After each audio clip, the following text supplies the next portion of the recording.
Ramulu sir 77 సంవత్సరాలకి ఈ crime దీని గురించి చెప్పాలి చేయాలన్నటువంటి మాటల కింద retired SP sir, additional SP sir, అలాగే ఇక్కడ సిఐడి ఎస్పీ సార్ ఉన్నాడు, సీనియర్ లీడర్స్ చాలా మంది ఉన్నారు, ఇంకా హైకోర్టు అడ్వకేట్ ఉన్నాడు. చాలా ఇక్కడ ఉన్నటువంటి అందరు కూడా ఆల్మోస్ట్ అందరు నాకన్నా పెద్దోళ్ళే. నాకు వీరు మాట్లాడిన తర్వాత నా కళ్ళ నీళ్ళు వచ్చినాయి. నాకు మంచి చేయాలనుకున్నప్పుడు వయసుతో ఎలాంటి సంబంధం లేదనిపించింది. జీవితంలో ప్రతి ఒక్కరు కూడా ఏదో రకంగా కష్టపడి అవమానాలను తట్టుకొని ఊరికి వెలువయ్యబడ్డటువంటి జాతులు కుటుంబాల నుంచి వచ్చిన వాళ్ళ ఇక్కడ ఉన్నటువంటి అందరు కూడా ఆ స్థాయిలో మీరు ముందుగా వచ్చి మేము వెనకకు వచ్చాం అంతే. కానీ చాలా బాధ అనిపించింది. ఎందుకంటే భిక్షమయ్య సారు ఎప్పుడు కూడా ఎంకరేజ్ చేస్తా అంటాడు, వెనక ఉంటాడు, ముందు ఉంటాడు, ఫైట్ చేస్తా అంటాడు. అది ఎలాంటి సమస్య అయినా దానికి మార్గం చూపేటువంటి వ్యవస్థలో ఏ విధంగా అయితే తన మార్గం వెళ్ళిపోవాలో, ఇప్పుడు వర్షం పడితే ఆ వర్షం చుక్క సముద్రానికి ఎలా చేరాలో, ఆ సముద్రానికి పోతే ఏ విధంగా ఉంటుందో, ఆ సముద్రంలోకి చేరిన తర్వాత ఎంతమందికి ఉపయోగపడుతుంది అనేటువంటి నీటి బిందువు లాంటి వ్యక్తి మన భిక్షమయ్య సారు. 77 సంవత్సరాలకు ఒక యూట్యూబ్ ఛానల్ పెట్టేసి రిటైర్ అయినటువంటి ఒక డిఎస్పీగా తన అనుభవాన్ని ఎంతో మంది జీవితాలను చూసినటువంటి వ్యక్తి, నాలాంటి వ్యక్తులను కూడా తయారు చేసినటువంటి దమ్ము ధైర్యం ఉన్నటువంటి రాముల్ సారికి ఎందుకు టీవీ ఛానల్ పెట్టవలసి వచ్చింది? ఎందుకోసం ఈ టీవీ ఛానల్ వల్ల ఏ కుటుంబాలు బాగుపడతాయి, ఏ కుటుంబాలకు నా మెసేజ్ అందించాలి, ఏ కుటుంబాలకు ఈ సమాజం కోసం ఏ కుటుంబాలు అయితే ఆగమైపోతున్నాయో, ఏ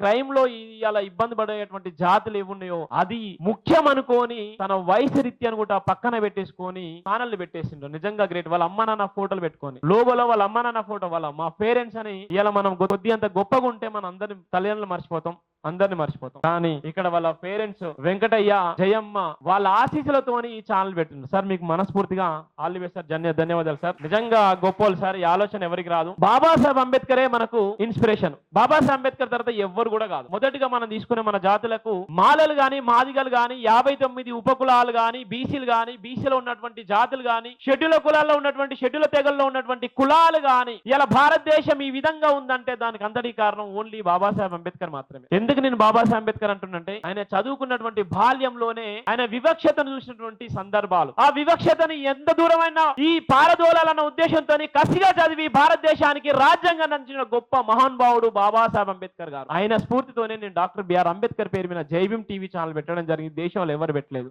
నేను పుట్టినప్పుడు కులంతో పుట్టలేదు, మతంతో పుట్టలేదు. నీ పుట్టినప్పుడు పలాని మాదిగ కులంలో పుట్టిందని కూడా నాకు తెలియదు. నేను పెరుగుతుంటే పలాని కమ్యూనిటీ నాది, ఇప్పుడు ఊరికి వెలవయ్యబడ్డటువంటి జాతుల్లో ఉన్నానా, ఇది మా కులమా మాదిగ కులమా అనేటువంటి పరిస్థితి కూడా మా నాన్నలు మా అమ్మనాలు కూడా చెప్పలేదు. వాళ్ళు ఇంకా వ్యవసాయం. నిజంగానే మా ఊరికి వెలవయ్యబడ్డటువంటి జాతులు, వెలవేయబడ్డటువంటి కుటుంబాలు ఊరికి లాస్ట్ అని ఉండాలి, లేకపోతే మొదటి నన్ను ఉండాలి. మేము ఊరికి ఎంటర్ అయితే మొదట్లో ఉన్నటువంటి వ్యక్తులు మేము. అంబేద్కర్ జయంతి వచ్చింది, బాబాసాహెబ్ అంబేద్కర్ జయంతి రంగంలో అందరూ ఎవరైతే ఎస్సీలను దూరంగా పెట్టినటువంటి వ్యక్తులు ఆ ఊర్లో ఉన్నటువంటి సర్పంచులు వాళ్ళందరూ దగ్గరకు వచ్చి అంబేద్కర్ కు పూలదండేస్తున్నారు. ఆ పూలదండేసిన తర్వాత మళ్ళీ మమ్మల్ని ఊరికి పక్క మళ్ళీ దూరమే వెళ్ళగొట్టిల్లు. పూలదండేసే కాడ వాళ్ళు పూలదండేసి మళ్ళీ వెనకాల. ఇక్కడ అందరూ సమానమే కదా, భారత రాజ్యాంగం గొప్పోడు కదా, అంబేద్కర్ గొప్పోడు కదా, అందరూ సమానం అన్నప్పుడు మళ్ళీ ఎందుకు మనం దూరం పెట్టిల్లని మళ్ళీ నేను అడిగాను. మళ్ళీ ప్రశ్నించాను. మళ్ళీ ప్రశ్నిస్తాం, మన ఎస్సీలం రా, మనం ముట్టుకుంటే అంటూ పడుతుంది, వాళ్ళు దూరం ఉంటారా, వాళ్ళు ఎక్కువ రా అనేది. అక్కడ వివక్షత అనిపించింది. అంటే ప్రతిదీ కూడా అవమానాలతోని నిలబడ్డటువంటి జాతులు ఇప్పుడు మనం కూడా ఇంకా ఎంతో అవమానాలు పడుతున్నాయి గ్రామాలలో, ఇంకెన్నో చోట్ల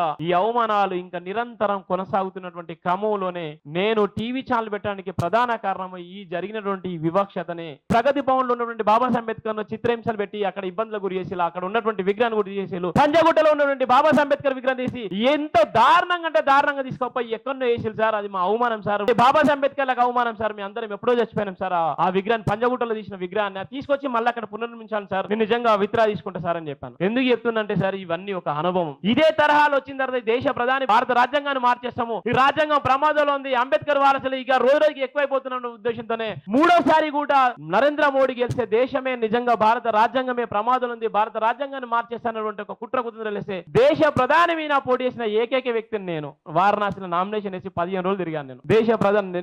దేశ ప్రధాని ఒకేసారి నామినేషన్ వేసాం. అంటే మనం అనుకుంటే ఏదన్నా చేయొచ్చు, చేయాలనుకుంటే ఏదన్నా చేయొచ్చు. వయసుతో కూడా సంబంధం లేదు. రాములు సార్ 77 సంవత్సరాలకు యూట్యూబ్ ఛానల్ పెట్టిండు. చాలా మంది బుద్ధిస్టులు, చాలా మంది దళితులు, చాలా మంది మేధావులు, చాలా మంది యూట్యూబ్ ఛానల్స్ పెట్టుకొని కూడా ఇబ్బంది పడుతున్నారు. కనీసం ఎవరు చూస్తలేరు. ఎంత మొత్తుకున్నా ఎంత చేసినా కూడా ఎవరు చూడట్లేదు. శివ ఏం చెప్పట్లేదు, ఇంత మంచి కంటెంట్ ఇస్తున్నాను కానీ ఎవరు చెప్పట్లే అని చెప్తున్నారు. కానీ వాస్తవానికి సార్కు మనం గట్టిగా చప్పట్లు కొట్టాను. ఎందుకు అవసరం అంటే ఆయన తీసుకునే నిర్ణయం చాలా గొప్పది. నేను ఎందుకు ఈ విషయం చెప్తున్నంటే చాలా బాధ. ఒకటి మనోళ్ళకి చైతన్యం రావాలి. ఇప్పుడు ఉన్నటువంటి భిక్షమయ్య సార్ నిరంతరం అద్భుతమైన కొటేషన్ తో పెట్టుతాడు, అద్భుతమైన వీడియోలు పంపిస్తా అంటాడు, నిరంతరం చైతన్యం చేస్తా అంటాడు, నిరంతరం ఏదో ఒకటి నా బిడ్డల భవిష్యత్తు కోసం, ఈ బడుగు బలైన వర్గాల కోసం, ఏదో అనగారిన వర్గాల నుంచి వచ్చినట్టు మన జాతులు ఇప్పుడైనా చైతన్యం కావాలి, వాళ్ళకు ఒక్కరు మారినా సంతోషమే, ఒక్కరి జీవితం అన్నా మన వల్ల గొప్పగా ఉంటే సరిపోద్ది అన్నటువంటి కసితోని ఇలా ఆ సారి అలిపెరిగని పోరాటం చేస్తున్నాడు. 72 సంవత్సరాలు అంటే నాది 30 అంటే నాకు 40 సంవత్సరాలు, ఈసారి నాకు 47 సంవత్సరాలు పెద్దలు. ప్రతి ఒక్కరు కూడా బంటు క్రైమ్ ఇది కంపల్సరీ చూడాలి. ఆ సారిచ్చే కంటెంట్ ఏ విధంగా ఉంది, ఇప్పుడు జరుగుతున్నటువంటి సోషల్ మీడియా కంటెంట్ ఏ విధంగా ఉంది,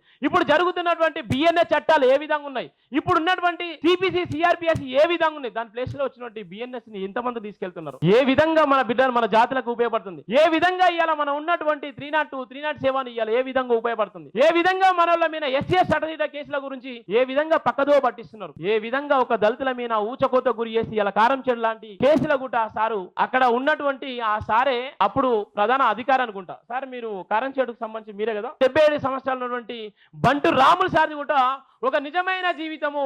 ఈ యూట్యూబ్ ఛానల్ మనందరం కూడా ఆదరించాలి, మనందరం కూడా కాపాడుకోవాలి. ఈ ఛానల్లో వచ్చేటువంటి ప్రతి కంటెంట్ కూడా మన జీవితాలకు వెలుగురేఖగా ఉండాలి, ఈ సమాజాన్ని ఎంతో కొంత చైతన్యం చేసే విధంగా ఉన్నట్టయితే తప్పకుండా బంటు రాములు సార్ది కూడా ప్రతి ఒక్కరు కూడా ఒక స్కూట్నీ లాగా తీసుకున్నటువంటి అవసరం ఉంటది.